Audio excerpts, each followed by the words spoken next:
अगर आप इस चीज़ को ओवरऑल जो सिचुएशन है ना उसके तनाजुर में देखें,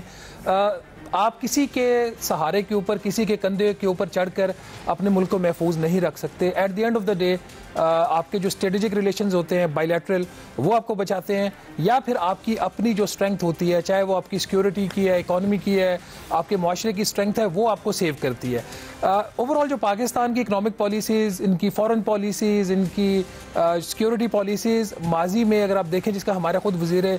दिफा एतराफ़ भी कर चुके हैं, वो पाकिस्तान सेंटर्ड नहीं थी, पाकिस्तान फोकस्ड नहीं थी, जिसकी वजह से हमने बहुत सारी जगहों पे कॉम्प्रोमाइज़ किए। दुनिया शायद ये समझती है कि ये वो मुल्क है जिसको पहले भी हम अपनी मर्ज़ी से इसको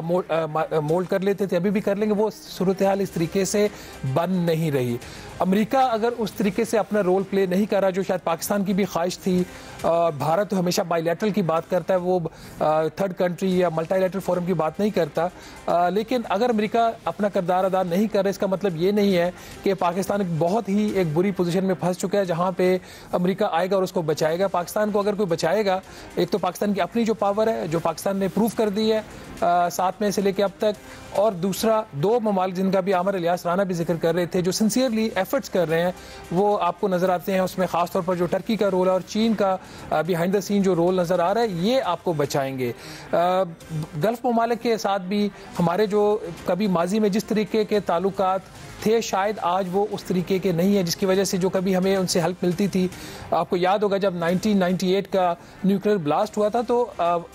ये सऊदी अरेबिया था जिसने हमें जो मुफ्त तेल दिया था। फिर 2013 में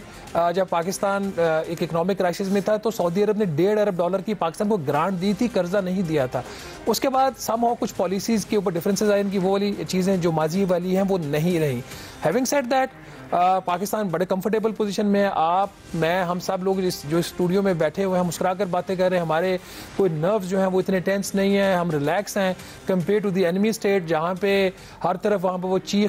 चीखें मार रहे हैं, फेक न्यूज़ कर रहे हैं, पैडल कर रहे हैं। अगर देखा जाए, इंडिया को एक अपर हैंड होना चाहिए था, उसकी इकनॉमिक पावर, उसकी ओवरऑल जो उसका एक रीजनल, उसकी एक उसके रिलेशंस हैं, उसके ग्लोबल रिलेशंस हैं, उसके मुकाबले में पाकिस्तान जो है वो ज़्यादा कंफर्टेबल है, पाकिस्तान रिलैक्स है, क्योंकि पाकिस्तान को पता है उसने क्या करना है। अगर आप बहुत पीछे भी ना जाएं, जो 2019 का पाकिस्तान था, जब 2019 में पाकिस्तान पे हमला किया था भारत ने, उसके मुकाबले में इसके बावजूद कि हमारे जो पॉलिटिकल डिवीजन्स हैं, हमारी सोसाइटल डिवीजन्स थी 7 मई से पहले तक,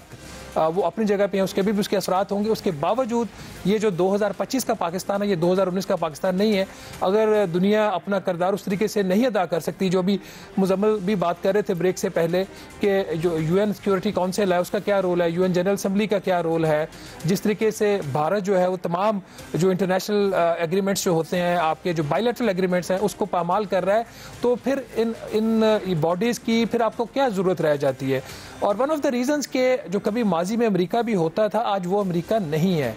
अमेरिका जो है रिसीडिंग पावर है ओवरऑल। जब से प्रेसिडेंट ट्रंप आए हैं, आप उसके जो एक्शंस देखें, USAID को बंद करना, वॉइस ऑफ अमेरिका को बंद करना, उन्होंने अपनी डाउन साइजिंग वहाँ पे गवर्नमेंट में स्टार्ट की हुई है। बहुत सारी चीज़ों में वो रिट्रीट कर रहे हैं, जो उनकी एक सिक्योरिटी की अम्ब्रेला यूरोप को थी वो अवेलेबल नहीं है। तो अमेरिकन के अपने इतने ज़्यादा प्रॉब्लम्स हैं, वो उनके पास, चूँकि वो हेजमोनिक, उनकी अभी भी सुपर पावर तो होगी, but it is not that super power, और फिर रिसीडिंग पावर, तो हमें बहुत ज़्यादा कोई इससे उम्मीदें नहीं रखनी चाहिए।